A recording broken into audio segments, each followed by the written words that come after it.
बंटू जी, हाय हाय बंटू भाई साहब, ओ बंटू भाई साहब। अरे हम कहत नहीं तू ओइजा का करे गई रहला और का के चली आइला। तू गुड्डू के दारू पियावे गई रहला ना और खुद पी के चली आइला। अरे सब गड़बड़ कर देनी ना बंटू जी। बामन विष्णु कहलावे गईल रहनी और ई देखी लोग ला छोड़ छाड़ के दारू पी के ढह गईनी।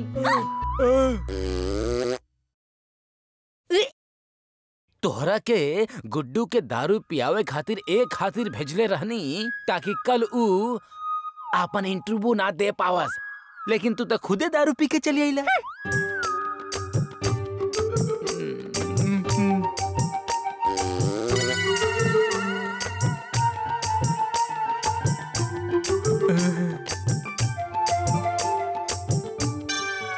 बिल्लो रानी इन्हें देखा था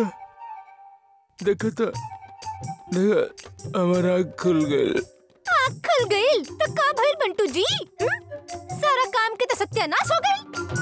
जरा हमके ये बताई बंटू जी, ये सब भइल कैसे? और तू से डरे ले, बहुत डरे के ना चाहिए, औरत के अपना काबू में रखे के चाहिए, समझ ले।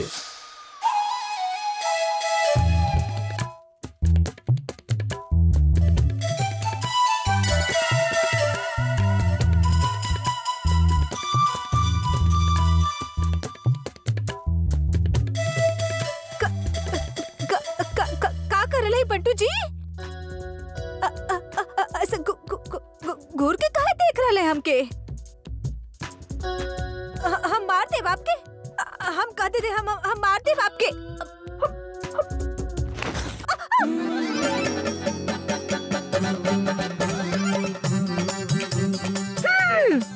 होश में आ गई नी ना बंटू जी? अब बताइए हमके ये सब भइल कैसे? बिल्लो रानी तू जैसन कहले रहलू हम वैसा ही कहनी है। गुड्डू के दारू पिया जात रहनी कि अचानक ओकरा बाद हमरा याद नहीं के कि का भइल। अरे बंटू जी, आपके ना अपन पति का थो की भी शर्म आ रहा।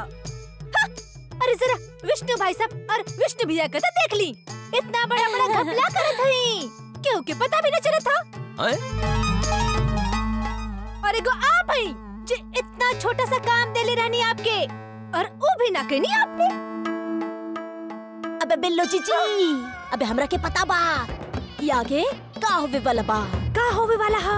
अबे हीरोइन के गाल पे ना हम निशान देख ले बानी। मतलब पिच्चू पिच्चू? अरे लुच्चू पुच्चू नहीं, अबे थाम धड़ाम, अबे गुडुआ के थप्पड़ के निशान देख ले बानी। अरे सुना सुना, एक मतलब हम समझ गए बानी, निश्चित तौर पे काम हो गई बा। गुड्डू आज इंटरव्यू देवे नइखे जा रहल। आय पांडे जी, लेकिन हमरा के डर लग रहल बा कि कहीं सब खुशफहमी ना साबित हो जाए।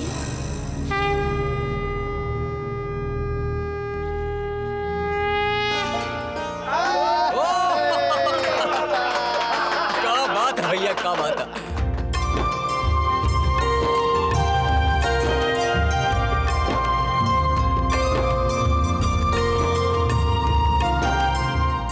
अरे अम्मा अम्मा का करता रो, ये सब के का जरूरत बा? अरे बेटा नजर उतारे का दो। अरे हमार नजर उतारे के का जरूरत बा? हमके केहू के नजर लगी तो हम फोड़ डालब ओकरा के। हाँ चुप हो जाओ, अब तुम्हारी ये पागलपंती बंद करो। लग दिया, तुम हो करो।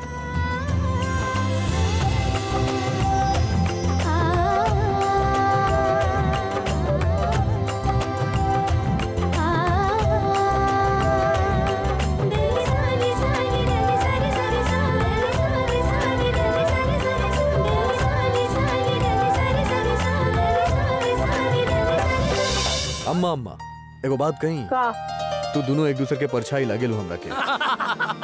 वैसे आप दोनों एक जैसे बानी हैं। गुड्डू भैया आप तो गुड्डू भैया लग ही ना रहा लो, आप तो लग रहा लो मिस्टर गुड्डू, गुड्डू भैया के छोटका भाई। सही बात है, सही बात है। भैया के देख के तो लगा था कबो हिंदी में बातें न कैली हुई, एकदम अंग्रेजी में बोले फटाफट अरे ये गुडुआ तो जा रहल बा। पूजा रानी के सारा भाग बटोर के। हम खाता नहीं, ये गुड्डू तो बहुत बड़ा खिलाड़ी निकलल। तो कारी कलसन वाली बहुत बड़का बड़का बात करत रानी कि गुड्डू शुक्ला और रुंजुन में झगड़ा हो रहा। ये का झगड़ा हो रहा? अबे हम तो उहे बोली जौन देख ले रही, ताकि तोनी लोगन के ना जौन उतरल चेहरा बा उ खिल जाए। वो का बना बिल्लो कि कलसन वाली रामायण सुनावे के जगह पे ना महाभारत सुना देली।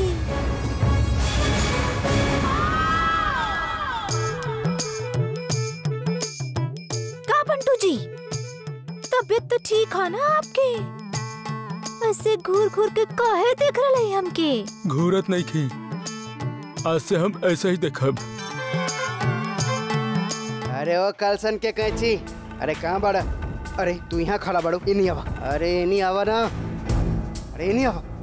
साला हमारा सूट है ना, वो कहाँ घुसेड़ के रख ले हो तू? हैं? साला मिल न रहा हमके, अगर ना मिलल ना तो तोहार ऐसा मरम्मत करब ना, याद रखबू तू। अबे विष्णु पाड़े, मरम्मत तो तोहार हम करब, और का सूट सूट लगा के रख ले बड़ा? हाँ अबे चल के वैसा देखा का तमाशा हो रहल बा। अबे चल, ये देखा इधर का हो रहल बा, तो उधर काहे लेके चल गइला?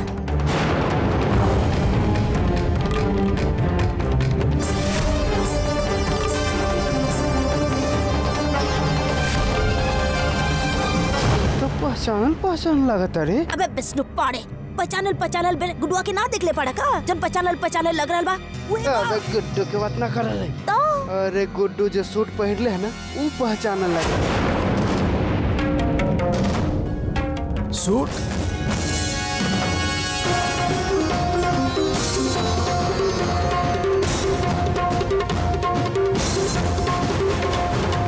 अरे बस करा बस, सुना सारा दिन आरती उतारत रहू का? अरे जाए विदा, लेट होता नहीं, अभी बहुत टाइम हो गया बा। ए बिटिया, तुम हो काहे नहीं चली जात हो गुड्डुआ के साथ? सहारा हो जाइए। तो हो ना अम्मा, कैसे बात करत हो? हम का करब वहाँ जाके? अब हम तुमका कैसे बताइए? तुम जाइयो तो तुम्हारे भाग से गुड्डू की कामयाबी 16 आने तय हो जाइए। और वैसे भी हमके इनकर काबिलियत पे पूरा भरोसा है।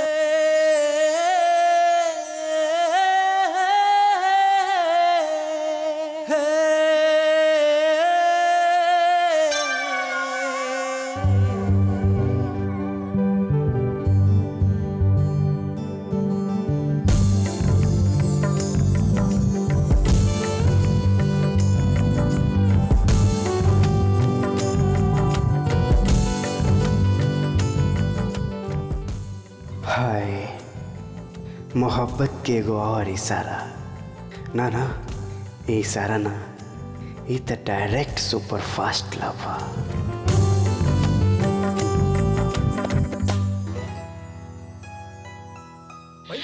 भैया रुकी। अरे शुभ काम होने से पहले नारियल के परंपरा बहुत जरूरी है। हाँ भैया, चल फोड़ो।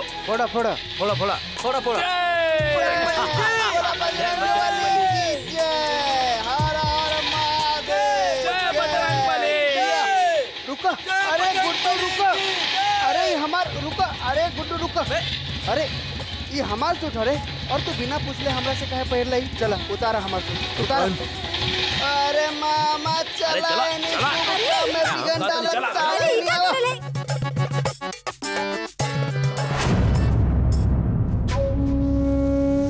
चल जो पहिर के हमार सूट बेटा, हमके पता तू साला इंटरव्यू पासे न कर पाइबा।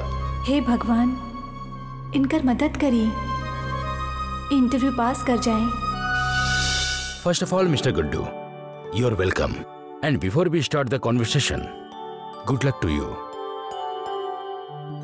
Mr. Guddu, after insulting me over the phone, why do you think we should give you the franchise? Sir, actually, the thing... आपके सिर्फ अपन बात अच्छा तरह के समझावे क्या है जो उनकर समझ में आ जाए। तो जी बात आप हिंदी में आसानी से समझा सकत है, ओकरा अंग्रेजी में बोले की क्या जरूरत है? सर वो बात कुछ ऐसा बा के हम आपके बेइज्जती ना करे के चाहत रहनी, बिल्कुल ना करे चाहत रहनी। बात सर बहुत साफ बा के अगर हम आपसे अभी कहीं कि आपके ही जौन इंडिया मोबाइल सेंटर बा ओकरा जगह आप कैरम क्लब खोल ली, सीडी सेंटर खोल ली, तक आप खोल ले बभी के अभी सर ना खोल पाएगा, हम जाना था नहीं। ऐसे आपके अफसर आइले हमरा पास और कहले कि अपन जमल जमावल धंधा बंद कर दा और यहाँ पे एगो बहुत बढ़िया वो इंडिया मोबाइल सेंटर खोल ला, तो कैसे खोल ले हम सर? आप क्या अफसर होते हमरा पास हमके समझावे ले अच्छे से कि भैया ये ऐसे बा, ऐसे नफा हुई, ऐसे नुकसान हुई, तो हम अच्छे से समझती और बात के मनती। You right mister Guddu, but now how do you get this? Sir वो हमार जो दोस्त बाड़े वो हमके समझाइले और अच्छे से हम समझ गए नहीं बात के, और फिर हम ये धंधा के बारे में जानकारी इकट्ठा करनी। हमके लागल कि धंधा अच्छा बा, हमके करे के चाहिए, ऐसे हमार मुनाफा हुई और हम आपके भी मुनाफा करवाई। तब अब आप बताएं सर आपके का फैसला हुई है में? You are a very honest person, Mr. Guddu. I am very impressed. Good answer. Thank you, thank you. But tell me one thing. Why do you always speak in Hindi? सर कमाल करेली, हिंदी हमनी के मातृभाषा बा, हिंदी में बात ना करब तो क्या में बात करब? और सर अंग्रेजी जोन बना वो हमके आवेला ना, टूटा फूटा बोलब ता होय ऐसन के हम बात कुछ और कहब समझ में आवेला तोरा के कुछ और अर्थ के अनर्थ हो जाए, बहुत मुश्किल हो जाए सर। तो एक खातिर सर हमके लागेला कि हमके हिंदी में बात करे के चाहिए। Correct, Mr. Guddu. But I have a doubt. How you will manage our business without knowing English? सर कबाल करता नहीं सर, अंग्रेजी का बा सर, एगो भाषा ही तो बा, अपन विचार के प्रकट करे खातिर एक माध्यम बा जौन लोग के काम आवेला, कहे और सुने खातिर, ऐसे ज्यादा तो कुछ नहीं के। Okay. और दूसर बात सर, कन्नौज में कौन अंग्रेज रहेले सर? अंग्रेजी ऊपर से निकल चला सर, दिमाग से बाहर निकल के। और सर धंधा तो हिंदी में चली ना अच्छे से, और धंधा हम अच्छे से चलाई पाप देखिए। You are absolutely right, Mr. Guddu. You are the correct person for the Kannauj franchise.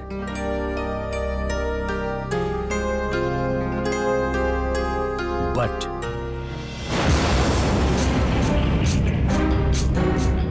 see this.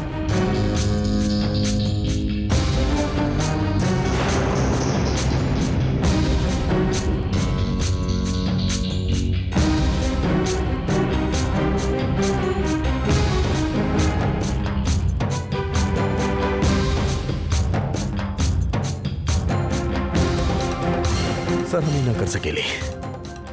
Then, Mr. Guddu, I'm sorry. We can't give you the franchise.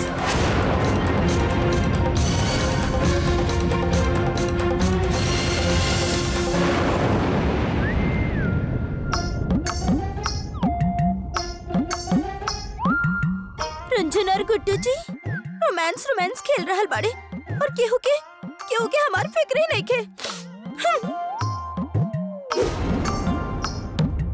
तू काहे चल रहल बाड़ी?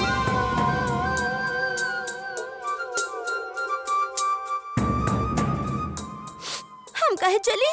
हमरा के का ए दुनिया में का सिर्फ गुड्डू जी ही बाड़े का? Smart, angry, handsome young man उहे ता हम करल बानी कि तहरा के भी मिली ओकरा से भी ज्यादा हैंडसम, स्टाइलिस्ट, माचो मैन।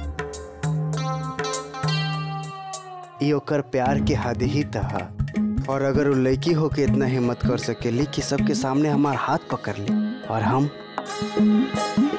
हो पक्का मर्द है, और आज हम ओकरा एक गुलदस्ता देख के रहा। अब तो जाए जैसे, कहे कि हमार माचो मैन कबो भी कोनो भी वक्त हमार जिंदगी में आ सकेला। जाना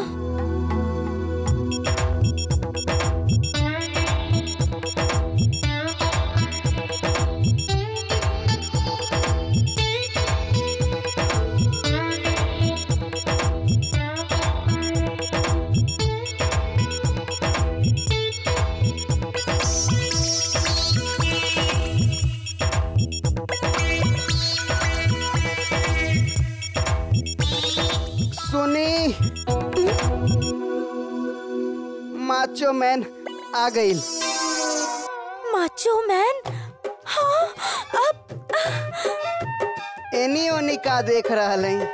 आपके माचो मैन ता एनी है।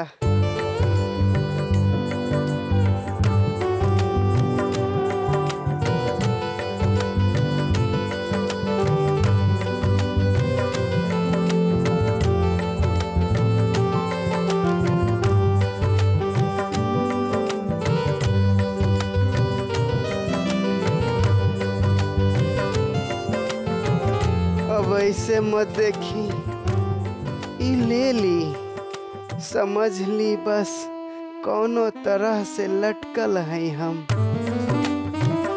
लेकिन वेकिन मत करी, आपके इजहारे इश्क समझ गए हैं हम, अब हमार भी इजहार इश्क समझ ली।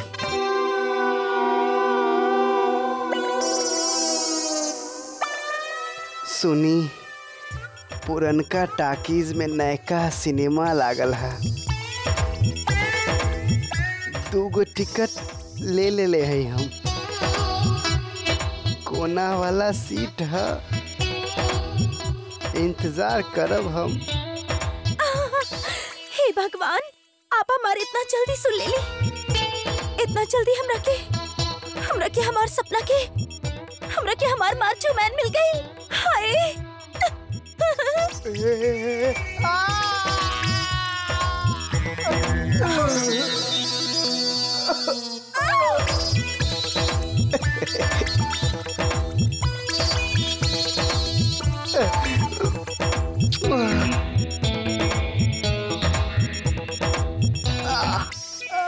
चश्मा। अबे यहाँ का कराल बे? अरे यार कुछ ना, गिर गईली। कहाँ से गिरल बे? यहाँ से जात रहली त एकरा से टकरा गईली, गिर गईली। ऐसन कैसे गिर जाता? साला सूखा में गिर जाता तू? हाँ, लाइफ में कबो कबो गिरे के भी पड़ेला यार। ना गिरा, बढ़िया बा। अरे हम कहा तनी रंजून, अरे भाई हमके पता बा तू प्रसाद परत बाड़ू, लेकिन फिर भी हम पूछे तनी रज्जू पांडे ई प्रसाद कोना खुशी में? बड़का मामा, गुड्डू जी के मोबाइल सेंटर मिल जाए यही खातिर हम पूजा केले रहनी, वही के प्रसाद है। अच्छा। रुका,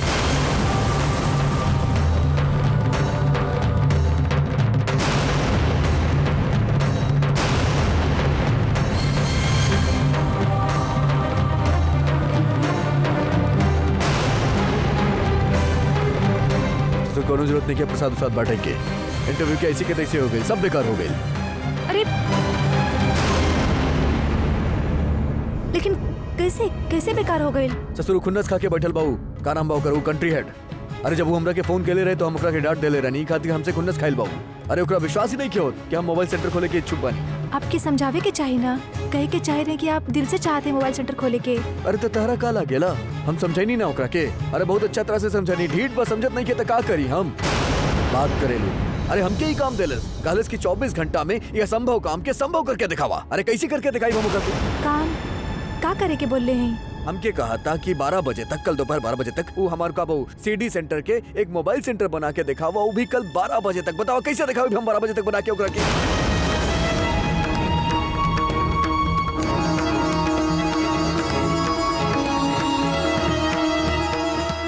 आप शुरू तक करनी ना और संभव असंभव के बात करे लग गई नहीं। कोशिश तो करके देखी, वो आपके मौका दे ले हैं, मनाना कैले हा। अरे का प्रवचन बटा तारू, तोरा कुछ मालूम भी बा? ससुर घर के 4 दीवारी से बाहर न निकले तू, हमके बताओ तारू, तोरा दिखाओ तारी अब। ये देखो, ये प्लान देले बाड़े हो, पहले बाड़े की पेंट करावे के बाद कैसे कराई हम पेंट? अरे सवेरे से धक्का खाता है, कन्नौज के जितना भी नामी ग्रामी पढ़ाई बाड़े पेंटर बाड़े सबके पास गई, सबके हाथ जोड़ने के काम करे खातिर तैयार ही नहीं। सारे के सारे बढ़ाई बाड़े वहाँ गए बाड़े आगरा, 3 दिन के कोनो आगरा महोत्सव चलत बा। हम का करब? कैसे होई ससुरी सारा काम? बात करा तारू।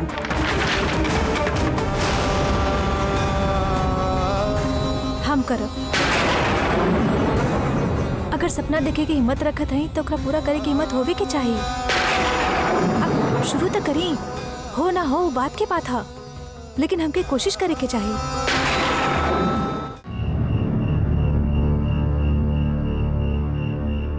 सही बात है भैया, भाभी जो ना एकदम फर्राटेदार बात कर रहा है। कम से कम हम कोशिश तो कर ही सकते हैं भैया। चलिए बिल्कुल, हम भाभी के साथ हैं। अरे चुप रहो तुम लोग के मालूम बा? अरे 12 घंटे के अंदर काम करे के बाद कैसे हुई काम? असंभव काम बा, हम जानता नहीं ना हो पाई।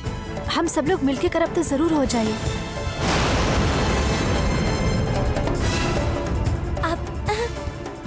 हम भी आप लोगन के मदद करे खातिर तैयार बानी।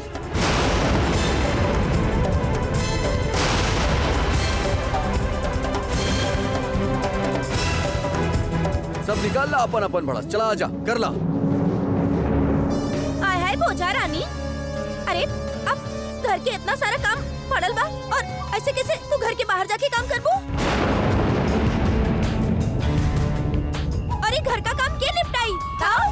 बे और का। बस रज्जुक दुल्हन रुंझुन आज कोनो काम नहीं करिए। पहला वो अपन पत्नी धर्म निभाइए, ओका बाद सब काम। और जौन के काम का बहुत चिंता है ना, तो जाए के अपन अपन काम करो, जाओ। रुंझुन बेटा तुम जाओ, जाए के मदद करो।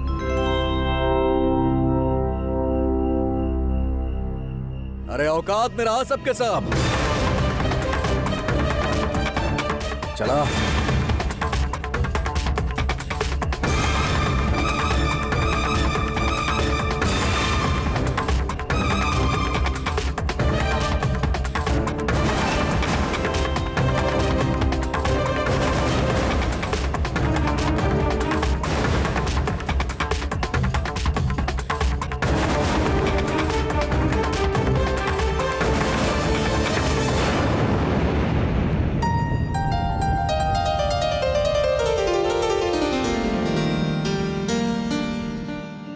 सारा नक्शा हम यहाँ पे लगा देनी है और जो भी काम करे के हा नक्शा में दी गई साइज के हिसाब से ही हम लोगन के करे के हा। अरे समय बहुत कम बा, ना हो पाई। हम क्या मालूम बा तू काहे इतना मेहनत करत तारू।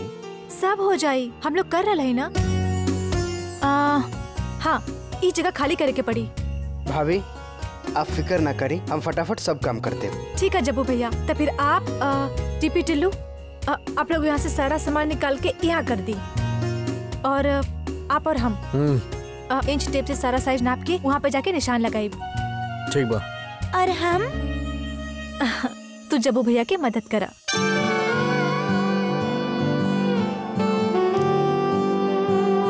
अरे टिप्पी टिल्लू तू लोग भी ना यार फालतू के टाइम बर्बाद कर। चलो जल्दी चला।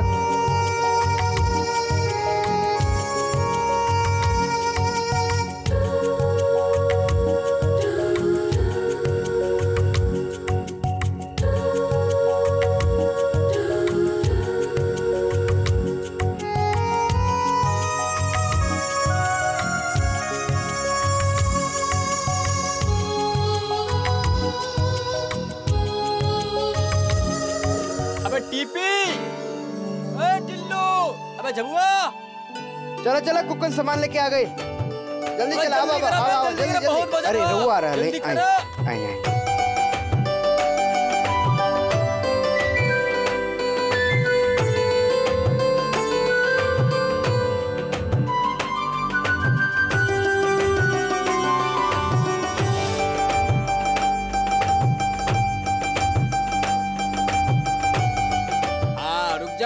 रुक जा भाई, बस।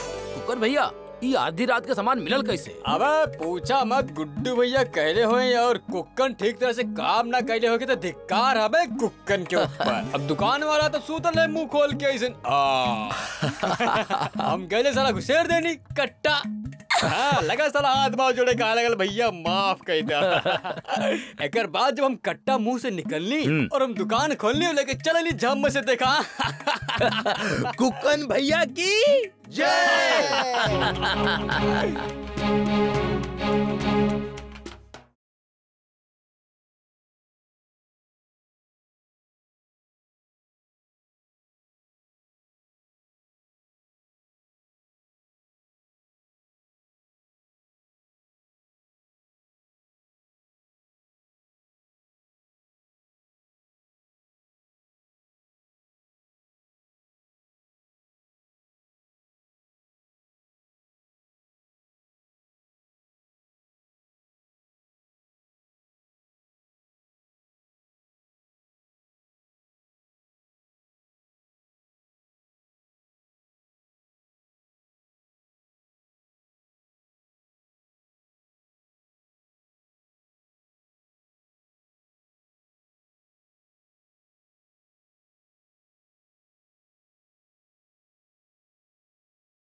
अबे चौथा रंग कहाँ बा? यहाँ तो 3 डब्बा नजर आवत बा, चौथा रंग कहाँ बा? अरे भैया दुकानदार के पास ये रंग रहे ही ना, दूसरे दुकान पर भी पता करनी लेकिन मिलल ही ना। अबे ससुर मिलल ना तो कैसे? अबे काम कैसे होई बे एकरा बिना? ससुर तुमके एक काम कहल जाला, तू एक काम ना कर सकेले ढंग से। अरे गुस्सा काय करल है? हम इंतजाम कर ले। अरे तू कहाँ से इंतजाम करबू? रंग 4 बा, डब्बा 3 बा, इंतजाम कैसे करबू? अरे हम सारी रंगत है ना, तो हमारे पास ओकर रंग पड़ल है, ता सफेद रंग में उ रंग डाल देब ता आसमानी रंग बन जाई। आसमानी रंग चाहिए ना? आसमानी चाहिए।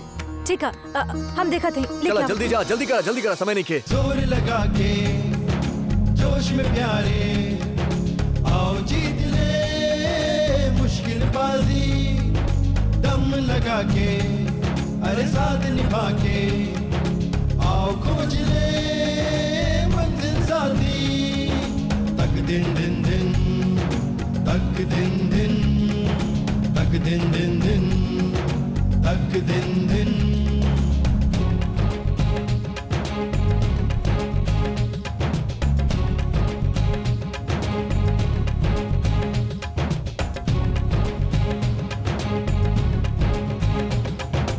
आसान है सब जब ठान ले मन, आसान है सब जब ठान ले मन, तक दिन दिन दिन तक दिन दिन तक दिन दिन दिन तक दिन दिन तक दिन दिन दिन तक दिन दिन।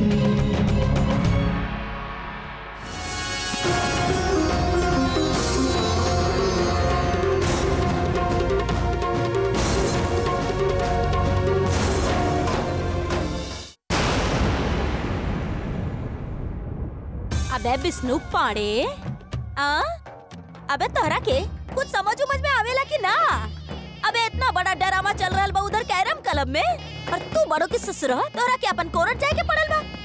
कुछ सोचा नहीं था ना, वो गुडवा के मोबाइल सेंटर बन जाई, ओकरा में देर ना लगी। अरे कलसन वाली साला सोच सोच के ना हमार दिमाग खाली हो गया है, कुछ सोचल ना जा रहा अभी, समझ लू? अबे हम जानता नहीं कि तू ना अबे कुछ भी सोच ना पाइबा, बाकी हमार बाप भी कलसन के ग्राम प्रधान बाड़े बे, हम ना अपन काम कर देनी। अरे कौन काम कर देले हो तू? अबे विष्णु पाड़े, अबे हम ना वो गुडुआ के गिरोह में एगो ऐसा आदमी भेज देले बानी ना बे, जो ओकर मोबाइल सेंटर के तहस नहस कर सकेला। अरे सीधे सीधे बतावा केकरा फिट के ले हो तू हुआ? अबे विष्णु पाड़े, अबे महादेवी के। का? महादेवी? अपन महादेवी? अबे एकदम अपन महादेवी। पगली? अरे वो महादेवी ना महामूरख, समझ लू? महादेवी के फिट के लिए है, उपहास करता। महादेवी के फिट के लिए है, शर्म की बात है। अब महादेवी ना विष्णु पांडे अपन कमाल दिखाई।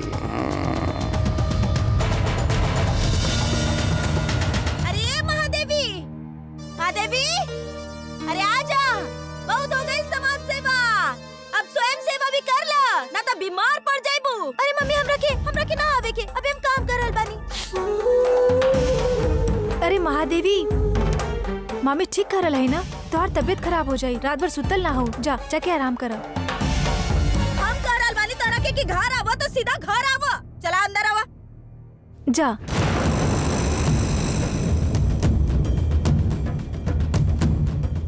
चला तरह के थोल ना नोच देव ना तो देख लिया तू हमरा के। चल अंदर, चला कहा था नी ना।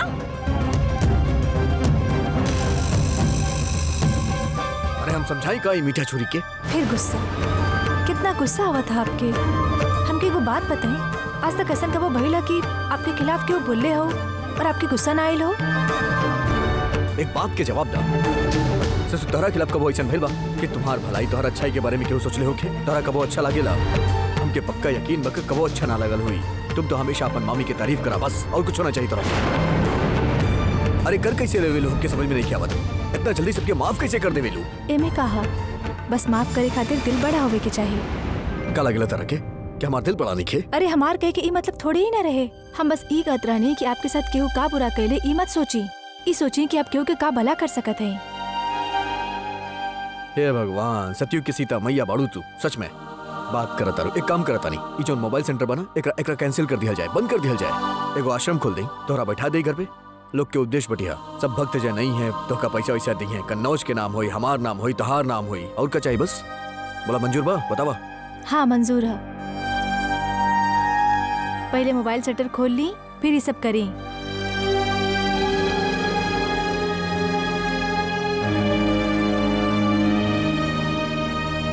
कौन मंत्र बोझा रानी तरह के घोल के पिला दिले बाड़ू कि अपन सत्यानाश करे पे तुलल बाड़ू? बतावा काहे अपन बाप महतारी के मान मर्यादा के माटी बुलंद करे पे तुलल बाड़ू? बोला काहे गइल रहलू गुडुआ के अड्डा पर? अरे जौन आदमी देखी वो का कही? ये कही ना कि पांडे जी की बिटिया वो गुडुआ के अड्डा पर गइल रहली, अड्डा पर। हे भगवान! अरे मिठो भाभी, अरे वो बेचारी के काहे आप मुजरिम बना रहे हैं? अरे आप ही ना भेजले रही ओकरा वो गुडुआ के जासूसी करे खातिर। हाय हाय विष्णु भाई साहब, अरे हमरा के का पड़ल बाकी अपन महादेवी के उस सांप के बिल में भेदी बना के भेज देले। अरे ओ कलसन वाली, अरे काहे सर फोड़ा ताड़ू? अरे छत गिरे बुका। अबे विष्णु पौड़ी, चुपचाप से ना मुंह बंद रखा अपन, कुछ बोले की जरूरत नहीं के। हम कहा तनी मिठो जी, आप हमारी बेटी महादेवी के जासूस बना के वहाँ भेजलू कैसे? अरे हम कहा तनी, जाना तनी आप जासूस करे के का हस्र होला? हमारी बेटी की देखा कितना मासूम और भोली बिया, देखा, और तू ओकरा के इतना खतरनाक काम करे खातिर वहाँ भेज देलू वो गुंडा के अड्डा पे। हम कहा तनी, अरे कैसी माँ बानी आप मिठो जी? अरे हमरा के कौन जरूरत पड़ल बा कि अपन महादेवी के वो गुडुआ के अड्डा पर वो जासूसी फासूसी करे भेज दे बाप? अरे हम कहा तनी, अगर आप नहीं भेजले तो इतना घटिया गंदा और नीच काम करे खातिर के भेजले सकरा के?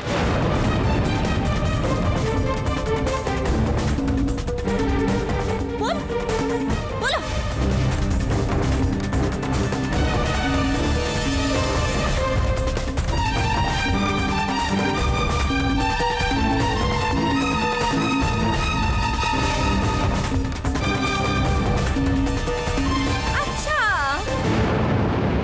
कलसन वाली तो ई सब कइल धइल तोहार बा?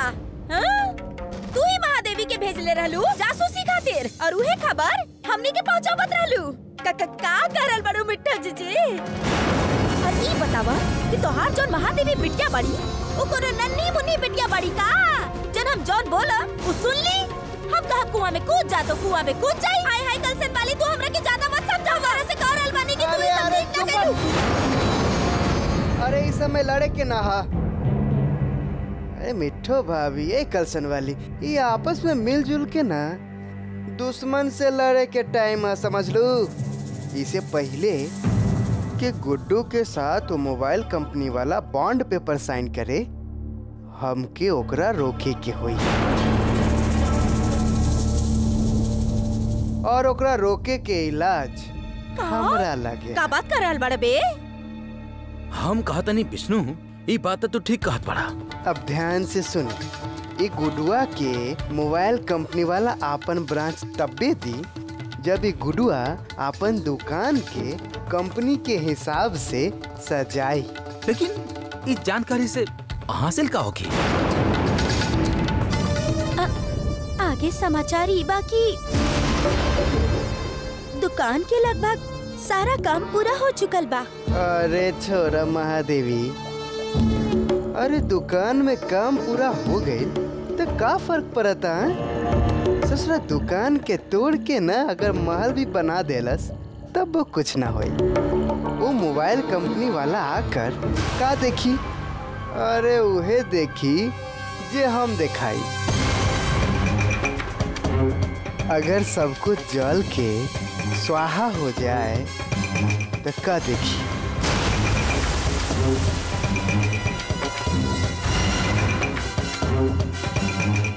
गुड्डू रुंझुन के मेहनत या राख? तो विष्णु भैया, लेकिन ये सब होई कैसे?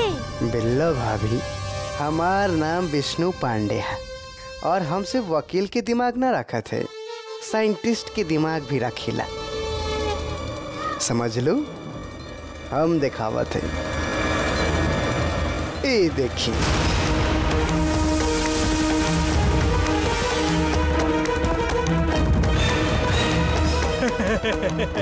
इतना रूम फ्रेश करने वाले मशीन है। ठीक, अभी विष्णु पांडे के ब्रह्मास्त्र है। अभी मशीन वो गुड्डू शुक्ला के सारा योजना के धुआं कई दी, ओकर लंका के जला के राख कई दी।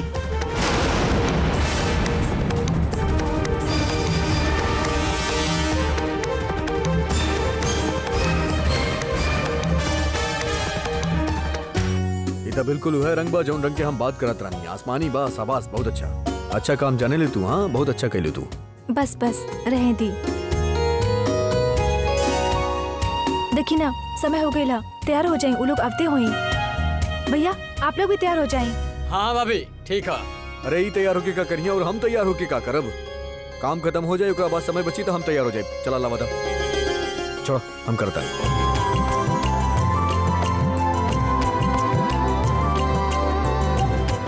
कुछ तो हाज अभी भी खटक रहा है, कोनो कमी है।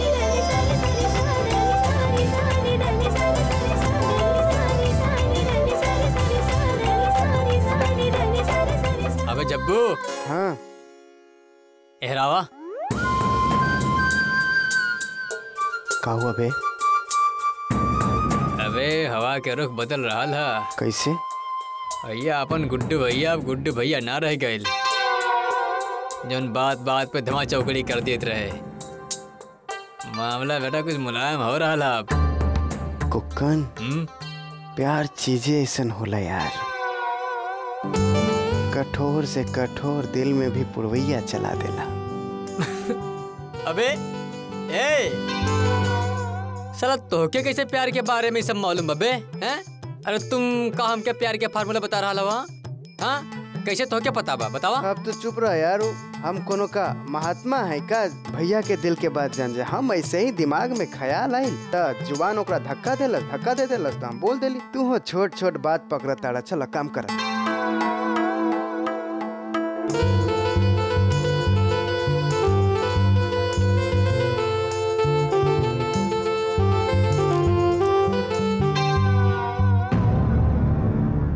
अरे तू क्या करता रू? तुहार तम्मा बोले रहनी कि तू आराम कर, जा आराम कर। हाँ हम आरामे करे जात रहनी, लेकिन फिर हम सोचनी कि यहाँ पर ही पेंट उंट भइल बा त अजीब अजीब सा स्मेल आई, ऐसे हम ही लेके आयल बानी। ई रूम फ्रेशनर बा और ऊपर से वो कंपनी वाला भी आज आवे वाला बड़े।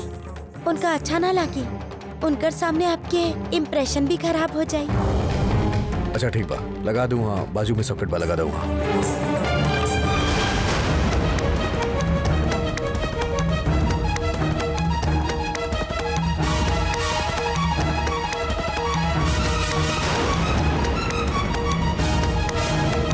हम कहते नहीं, हम हर खास चीज के पहचान लेवे ले। अरे हम हर फूल के पहचान जानी जेकरा से इत्तर बनेला।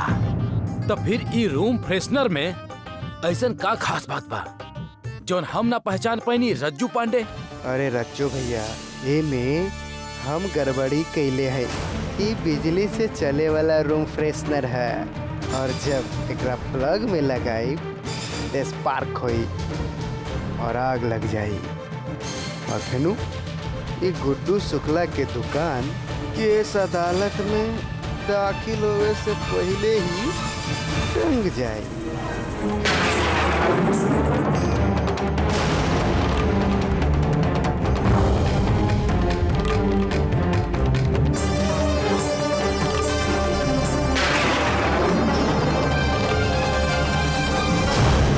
का भइल? तू जा नहाला, जा जल्दी करा नहाला जाके। 10 रज्जो भैया, 10 मिनट और 10 मिनट के बाद इतर वाली गली में फायर ब्रिगेड के धावा। बस स्पार्क शुरू ही होने वाला है।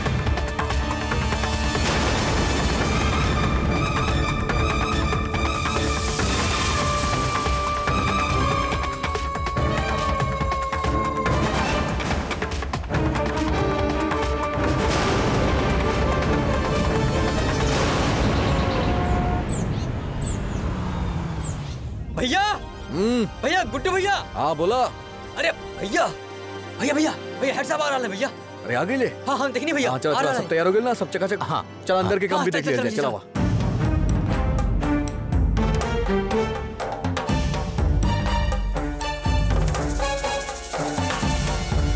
हम कहते नहीं विष्णु, और कितना देर बाकी बा? रज्जू भैया बस 2 मिनट और बाकी है।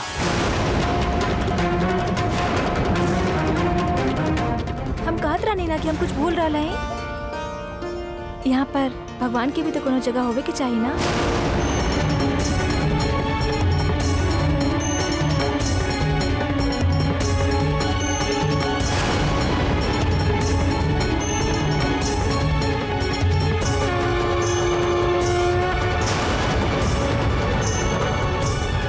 तीन सेकेंड बचल है।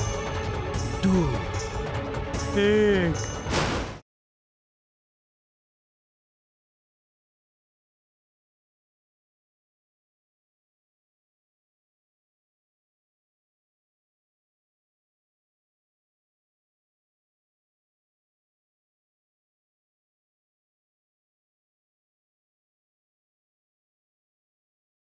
अरे कमाल बस ससुर, बिजली के भी अभी जाके रहे, वो आवत हुई है। ससुराई लाइट के भी अभी अदालत में टंगे के रहे साला। अरे बोला गया का शब्द ने का भइल?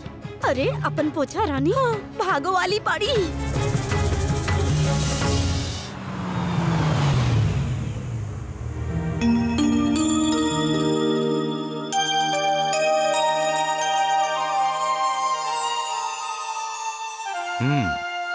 या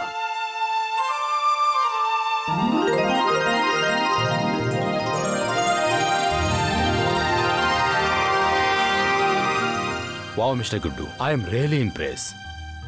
And I realize you are a very dedicated person in your work. I am ready to give the franchise of my company to you.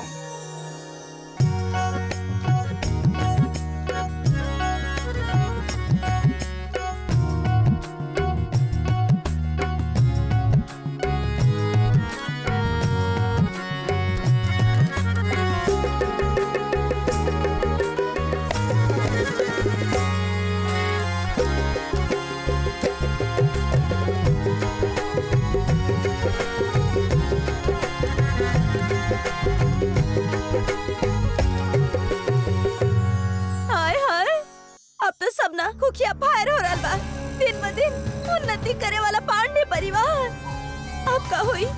अरे हमरा के लागत है ना वो भागो वाली के भाग गुडवा खातिर काम करे लागल बा। ए खातिर हमने लोगन के ना एक को तीर निशाना पर ना लग रहल बा। अरे मम्मी आपके का मतलब रहे कि रुंझुन भागो वाली बाड़ी और ओही के भाग्य की वजह से गुड्डू जी के साथ सब कुछ अच्छा हो रहा बा। तू कहाँ बोलल जा रहल बाड़ू? हाँ अबे मिट्टू जी कहत रहली कि वो जोन हीरोइन भी है ना, अरे माने कि वो रुंझुन ओकर जब से शादी भइल बा ना वो गुड्डू के भाग चमके लागल बा। अरे हम कहत नहीं इस सवाल जवाब प्रतियोगिता समाप्त करा और जल्दी से बाहर देखा, बाहर का होता। चला बाहर। चलो चलो। हाँ चला। हाँ, चली।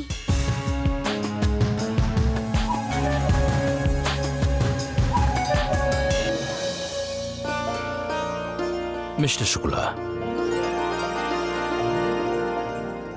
आज से हमारी इंडिया मोबाइल कंपनी आपके कन्नौज में मोबाइल सेंटर खोलने के पूरा अधिकार दे दिया। आपके जोश और मेहनत देख के हमारा कहीं लगा था कि आगे आप हमारा साथ में बहुत अच्छा काम करा। बहुत बहुत शुक्रिया सर।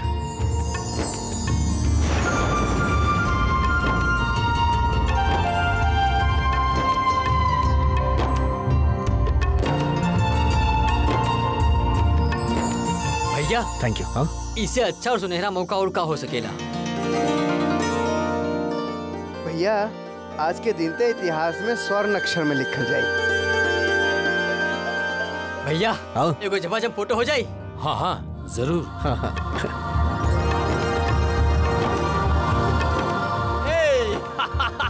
अब एक और ले बेटा, एक और ले। दो भैया दो ली ना ली।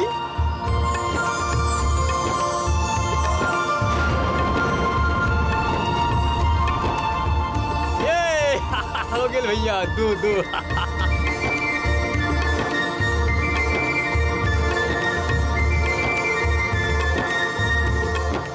Okay, Mr. Shukla. Thank you so much and all the best to you. Thank you sir. One second. हाँ। ये सर्टिफिकेट। ये सर्टिफिकेट अपना स्टोर में लगाते हैं।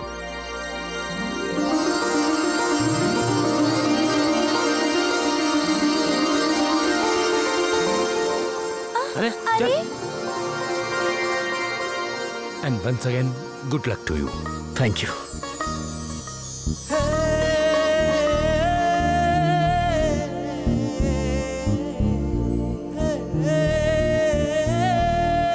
ये अजीब सा बदबू कहाँ से आ रहा है?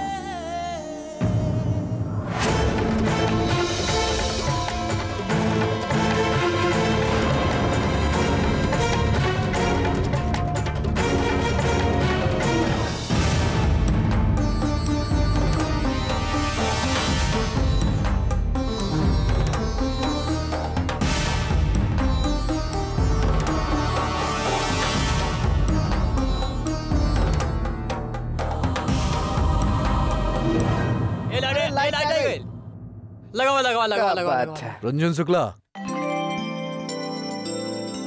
धर्म पत्नी जी, तारा याद बा तू हमके सजा दे ले रहलू?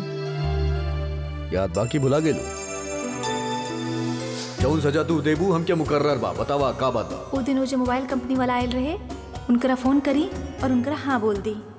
3 दिन के अंदर जौन Guddu Shukla city centre carrom club देखा तारू ना, ई बन जाई गुड्डू शुक्ला मोबाइल सेंटर। तू हमके सजा दे लो और आज वो सजा पूरा हो गई। 3 दिन बोले रहनी तोरा के 3 दिन के अंदर हम इंडिया मोबाइल सेंटर खोल देनी। अब तो तेरा समझ में आ गई लो कि गुड्डू शुक्ला जौन ठान लेवेले वो करके दिखावेले। और आज हम जीत गई नहीं और आगे भी हम जीतत रहब। हाँ, आप जीत गए नहीं। आपकी हारे आवत कहाँ है? जीते की आदत है ना। चल अब ज्यादा तारीफ मत करा, हमार बहुत हो गई। वैसे अच्छा लागत रहे तू हमार तारीफ करत रहो।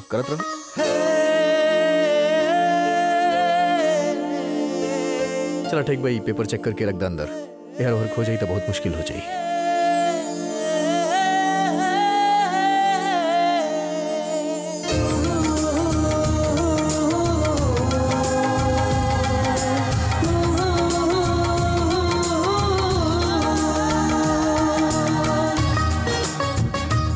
एकरा का हो गए? हम कुछ गलत तो ना कर देनी?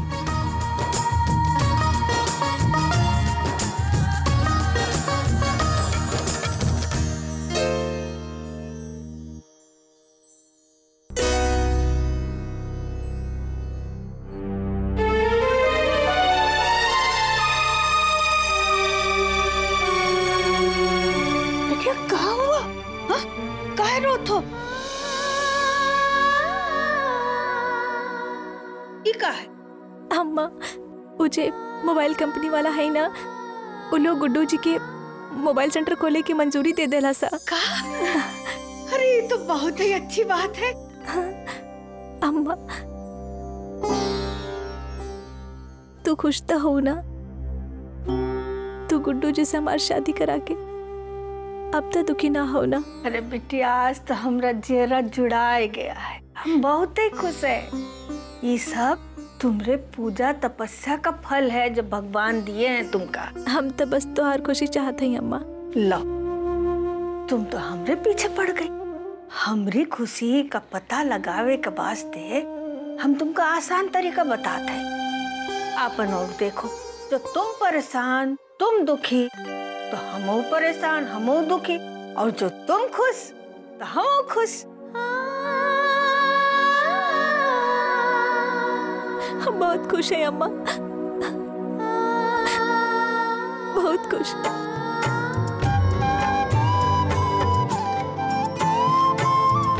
अरे बिटिया, तुम खुद ही आपन कीमत नहीं जानत हो। हम कत फिकर रही कि सुनार का कांटा से बैगन कैसे तो लग जाए, लेकिन बिटिया तुम तो वो करके बताई दियो। कुट्टू जैसन बदमाश का तो आदमी बनाई दियो। बड़ा काम किया तुम तो। आज हम बहुत खुश हैं, बहुत।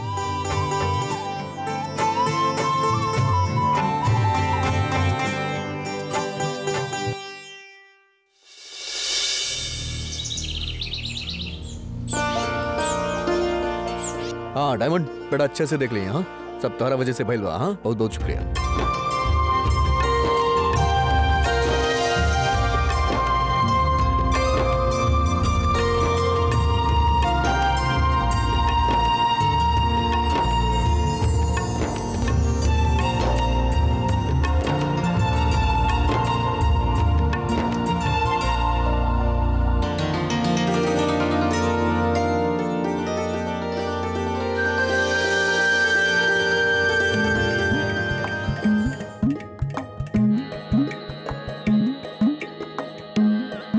अरे का हो गई? अरे ऐसे काहे झकतानी?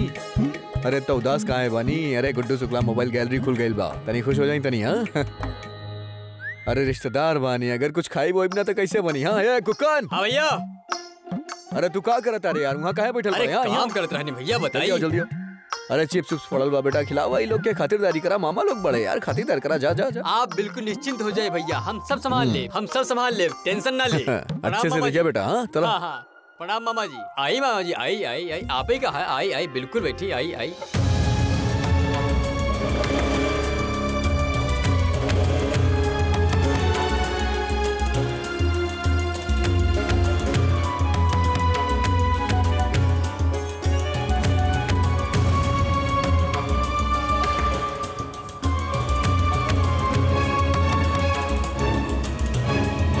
का रज्जू भैया भूल गई नी सारा हैकरी।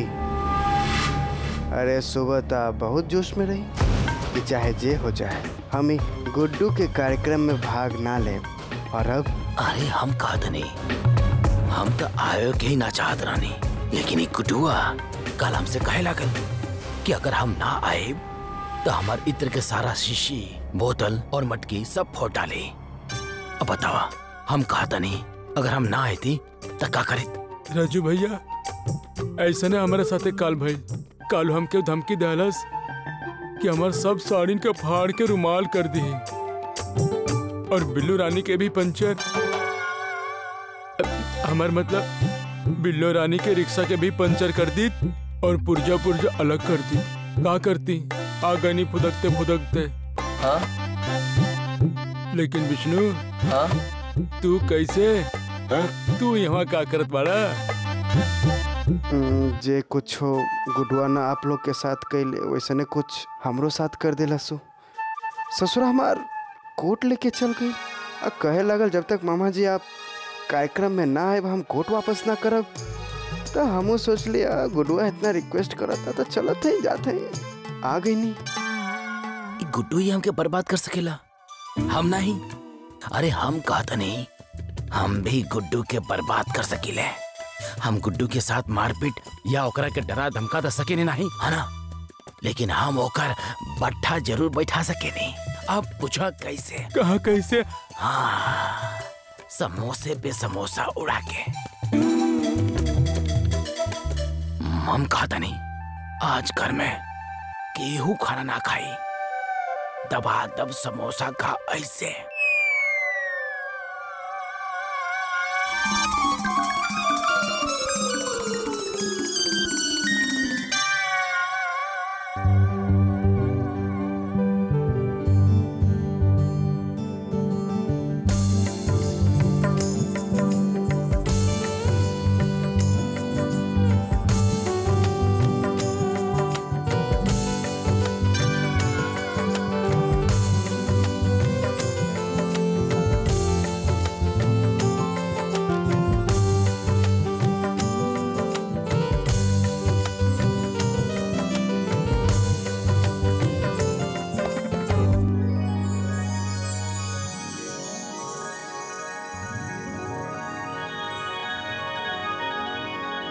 अरे अम्मा, अरे आ गेलू तू, तहार इंतजार करत रहनी हम। अच्छा भाई आ गेलू तू।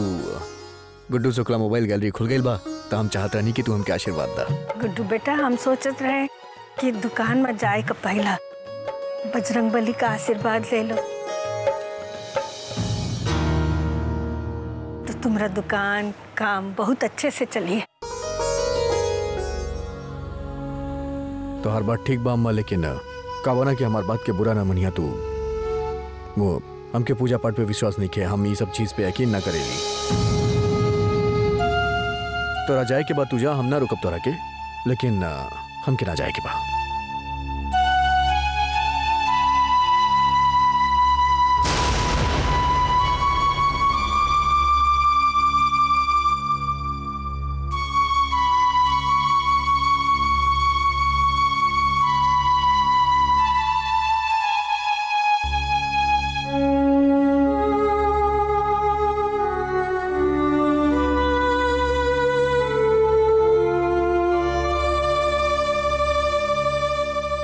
आप इतना हुज्जत काहे करत हैं? अरे अम्मा की श्रद्धा है, उनकर आस्था है, विश्वास है उनकर। वो चाहत है आप साथ में चली तो चली ना, कुछ बिगड़ जाइए आपके। अरे का परेशानी बता, का चाहे लो हमरा से? तोहर हाथ के कठपुतली बनी हम, जैसे घुमाई वैसे घुमाब हम। अरे हमके ना जाए के बा, काहे जबरदस्ती करत तारू? तोरा जाए के बा तू जा, हमके कोनो परेशानी नहीं।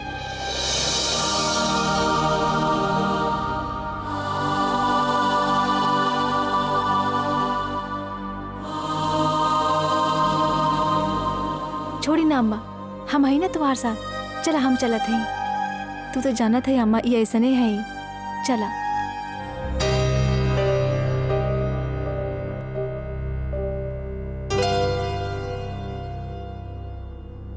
अरे और समोसा लावा भाई।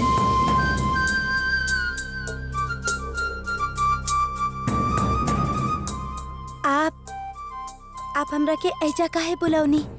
कौनो खास बात बा का? हमरा खातिर ते दुनिया में सबसे खास आप ही है ना। हमार कहे के मतलब बा कि आप हमरा के काहे बुलावनी? दुकान खुल गेला ना।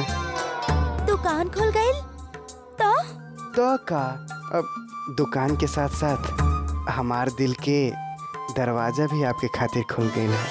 और पता है, और हमार दिल धड़ाम धड़ाम करके सिर्फ आपके पास ही भागल जाला। अच्छा, ये खातिर हम सोचली कि आपके उपहार दे दी। उपहार? उका? इली सिम कार्ड। SIM card? वो कहा ना कि एकरा आप अपन फोन में डाल लिहब, फेनु हम रोज रात के आपके यह नंबर पर फोन करब, और फेनु हमार दिल के हाल भी अच्छा हो जाई। थैंक यू जी।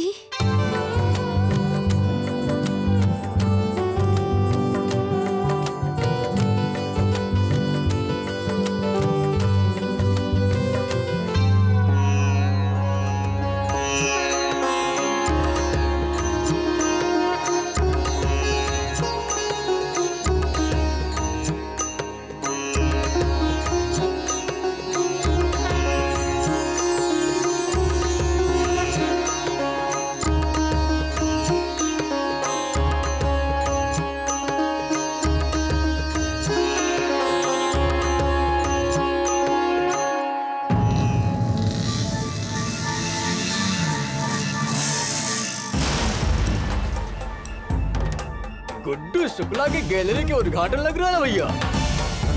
ये जो ना भाभी के गिफ्ट करे वाला है ना, वही मोबाइल है एकदम पैक से के लेके आयल है। सच बेटा, बहुत सही काम के लिए काम करा। तो एक सुरक्षित जगह पे रख दे, अभी बाद में भाभी की दे दे। हाँ अच्छा, ये का है गुड्डू शुक्ला? हैं? ये हम का देखत बानी कि आजकल गुड्डू शुक्ला लड़कियन के गिफ्ट शिफ्ट देता ने? हृदय परिवर्तन हो गई का? दा भैया गिफ्ट दा, हमरा कोन एतराज नहीं खे, लेकिन मान के नहीं भैया। हाँ? एगो बहुत बड़ा महात्मा मिल रहा है। वो कहत रहा है कि लौंडिया जन होखेले ना, वो बाली की तरह होखेले। भैया बाली जाने तो बड़ा ना तू लोग, महाभारत। हाँ अरे वो है सुग्रीवा का भैया। हाँ लेकिन गड़बड़ी केवल इतने हो गई कि वो ससुरा आधी ताकत खींचत रहे और ये पूरी ताकत खींचत रहली। रे ही बदमाशन के काम नहीं के, मोबाइल के काम करला। आप तो चोरी डकैती लूटपाट यही सब में अच्छा लागेला। सही कहानी नु हो, अगर गलत बोले तो थप्पड़ मार दे हमरा के। और वैसे भी ना इस शराफत के चोला ओढ़ के काहे कन्नौज में अपन इज्जत खराब करत रहा भैया। अरे भैया छोड़ा, ये सब तू दिन के नौटंकी है बस। लूट पाट के धंधा करे वाला, वो सब जिंदगी जिए वाला अपन आदत खाक बदलिए। हराम के कमाई के दूसरा नाम है गुड्डू शुक्ला। जाके कहीं यार घर भर ढूंढा, कब्जा करा कोना घर पे, बैंक से लूटला भाई, वसूली करा। अरे ही काम है तोहार। ये गुंडा बदमाश के ये कुल शोभा देला गुड्डू भैया कि एक पैसा पर सेकंड कमा के तुम्हारा भैया पेट नहीं भरी। कहीं जा आराम से इज्जत लूटा जा।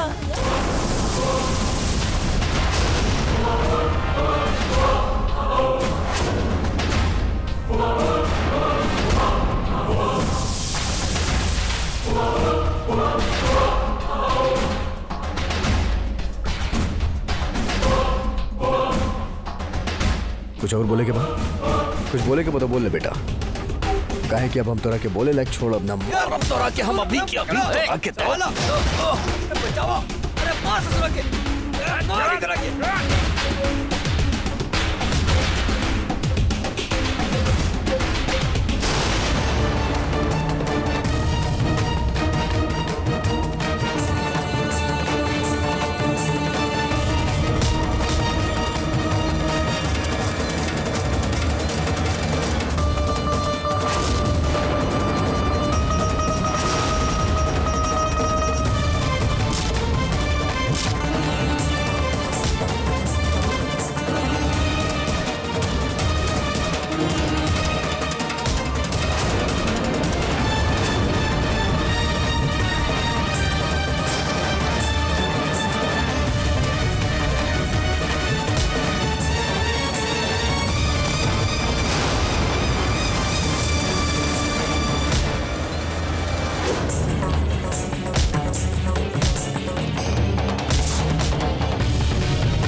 सुन तो राके था जान से मार दे हम तोरा के अभी हिम्मत कैसे भइल तोरे ए भैया रुक अरे छोड़ तू कर हमरा के छोड़ हम गलती छोड़ कर यहां नजर आ गए ना तोरा के जान से मार दे हम सच कहा दानी छोड़ तू कर हमके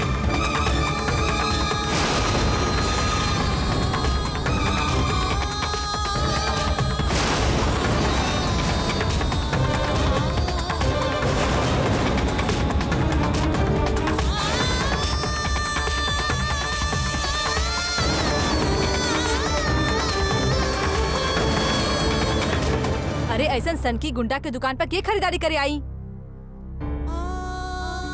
चला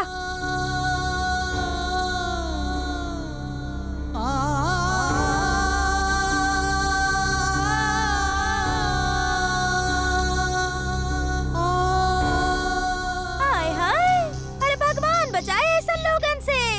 हाँ, अरे एकर दुकान पर ना कोनो ग्राहक बेचारा मोबाइल के कंप्लेन करे आई ना, तो ओकरा के सुलझाए के बजाय ये लोग तो पीट के नक्शा बिगाड़ती हैं। अरे एकर दुकान से ना दूरे रहे के चाहिए। अबे हमरा के तो लागता ना कि दुकान में एक ही तरह के लोग आ सकेले। तो कौन तरह के कलसन वाली? अबे बिल्लो दीदी, अबे हमार बाप कलसन के गिराम प्रधान जैसन लोग। बाकी अफसोस बा मिठू जीजी कि पूरा कन्नौज में ना हमार बाप के जैसन केहू बा ही ना।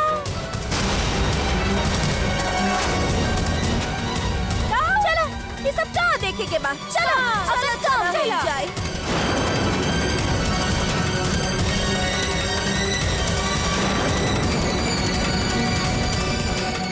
अम्मा तू अंदर जा।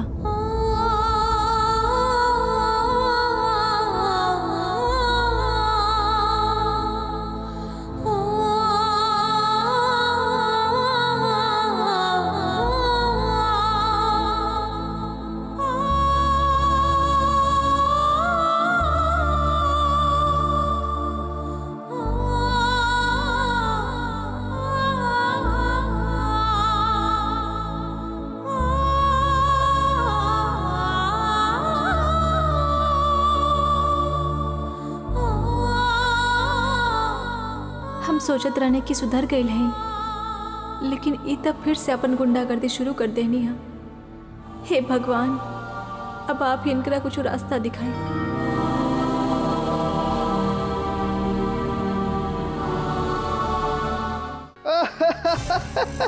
साला जेकरा हम अदालत में टंगवावे के चक्कर में जुटल रही, एरी चोटी के जोर लगा के पड़ल रही, उस ससुरा खुदे अदालत में टंग गई था। मतलब? अरे मतलब ही रज्जो भैया, हम समझत रही कि हम सब ही इस ससुरा गुडुआ के सबसे बड़ दुश्मन हैं। हम ही सब ओकरा बर्बाद करे पर लागल हैं। पर अब हमके पता चल गई कि हमसे भी बड़ कोनो दुश्मन जे ओकरा हमरो से पहले ओकरा बर्बाद कर दी। ओकर गुस्सा आयल ना आज, ओकरा गुस्सा और ओकर दुकान टंग गई सीधे अदालत में। अबे विष्णु पांडे, हाँ? अबे वो गुडुआ के कोनो पहली बार गुस्सा आयल बना? अबे एकर पहले भी ना कितना बार कई लोगन के ना लतिया चुकल बाऊ गुड्डू शुक्ला, तब ना ओकरा पर कोनो फर्क ही ना पड़ल। अबे सब तो ओकर फायदा में ही चल जाता। ताऊ, अरे पल पल रंग बदला था गुड्डू शुक्ला, कबो चित तो कबो पट। अरे हम तक कहत हई कि सिक्का के दोनों पहलू ना गुड्डू शुक्ला खुद अकेला है। चाहे जो भी हो जाए, गुड्डू शुक्ला अपन पैर पे कुल्हाड़ी कबो न मरी है। ताऊ, अरे बिल्लो भाभी, अरे वो मारी का वो अपन पैर पर कुल्हाड़ी मार लेलस। हाँ? अरे हाँ, अपन सर भी फोड़वा लेलस। हाँ, ससुरा के ऊपर फौजदारी के धारा लगी और टंगी ससुरा अदालत में। लेकिन हम कहा था नहीं गुड्डू, ये मत भूला कि रुंझुन के भाग गुड्डू संगे जुड़ल बा। आय हाय पांडे जी, अरे ई कौन सा नया बात बा जेकरा के जाने से सब लोग बेहोश हो जाइए। अरे चिंता के बात तबा वो बोझा रानी के भाग जोन हाथ से निकल न जाए, ये बात ना भुलाए से तू लोग मत भुलैया। अरे मिठो भाभी ठीक है ना, अगर ये बात है तो इहो देख लेते हैं। शाम तक ये मुकदमा के भी फैसला आ जाई कि गुड्डू के भागो वाले के भाग साथ देता या ओकर गुस्सा ओकरा बर्बाद करता। शाम तक पता लग जाई कि ओकर दुकान पर कितना ग्राहक आइल या ना आइल।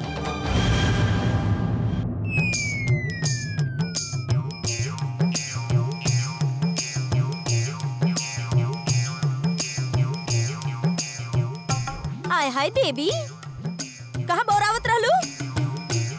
अब अभी तक कहाँ रहलू तू? अब हम इहे तरह नहीं हम।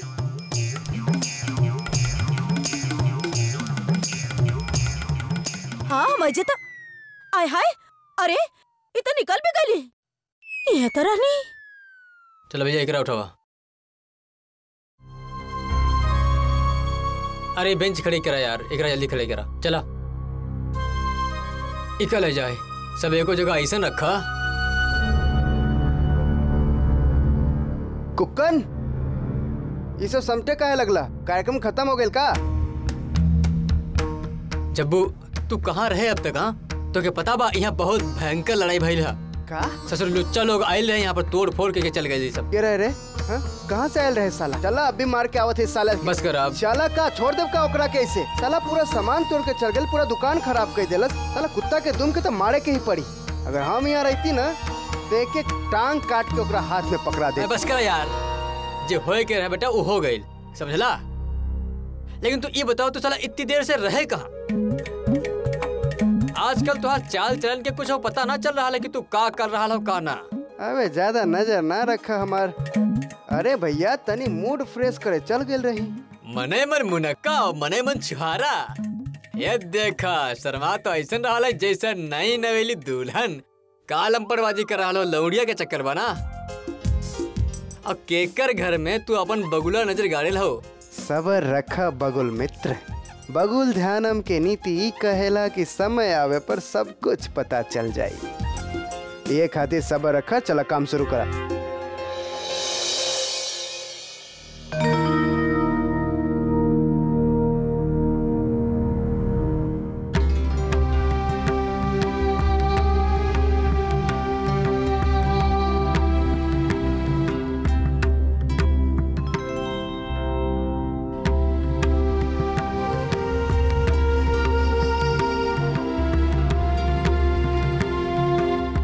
हमार कोनो गलती ना रहे, हमार कोनो इरादा ना रहे झगड़ा करे के।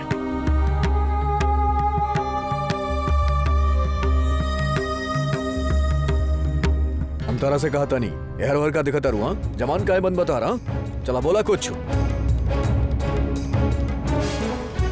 ठीक बगर ना बोले के बता हम जाता नहीं अभी के जाता नहीं। आपके ऐसा ना करे के चाहिए रहे। ये को गलती की वजह से सब बर्बाद हो गई। आपकी वजह से सिर्फ हमारी कोशिश ही ना भविष्य के सारा उम्मीद खत्म हो गई। तो क्या करती हम? अरे क्या करती? खाओ के तमाशा देखती हम या चूड़ी हाथ में डाल के बैठ जाती? हाँ क्या वो गुड्डू शुक्ला के इलाका में आई हमके धौस देके चल जाइए और हम कुछ ना करब? अरे आरती उतरतियों के पूजा करब होकर के आवा हमारा अड्डा पे आवा हमार बुराई करा हमरा बारे में अच्छा अच्छा विचार प्रकट करा। अम्मा कितना खुश रहे मोबाइल सेंटर के खुले की वजह से। ससुर अम्मा कितना खुश रही। हाँ तो जो नाटक की होत बा वो अम्मा खातिर होत बा कि अम्मा खुश रहे कि अम्मा के दुख ना हो कि अम्मा निराश ना होगी हमार कोनो ध्यान ही ना रखे के बना। ऐसा ना हाँ आप गलत सोच रहे हैं। हम बिल्कुल सही सोचता नहीं बिल्कुल सही सोचता। एक बात अच्छे से गांठ बांधा हम कोनो मशीन नहीं किए तो हर अम्मा के खुश करे खातिर समझ लू। हम इंसान बानी और हम गुड्डू शुक्ला अपन मर्जी के मालिक बानी हमके जौन मन करी करब। अपन बाप दीनानाथ शुक्ला के खातिर हम बदलनी ना तो हर अम्मा खातिर बदलब। हम पगला गइल बाड़ू का?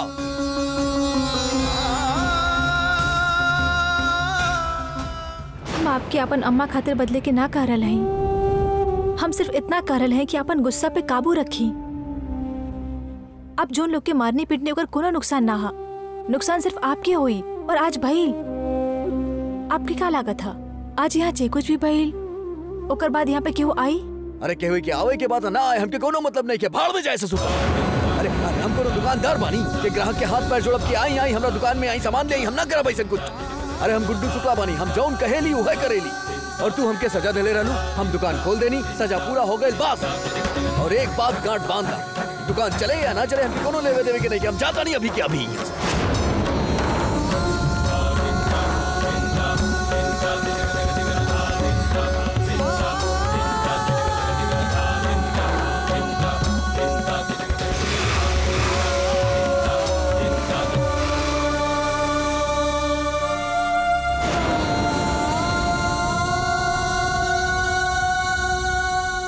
पता ना काहे ये हमेशा सही रास्ता पे जात जात गलत रास्ता पे चल जाते हैं। पता ना काहे सब कुछ ठीक होत रह जाता।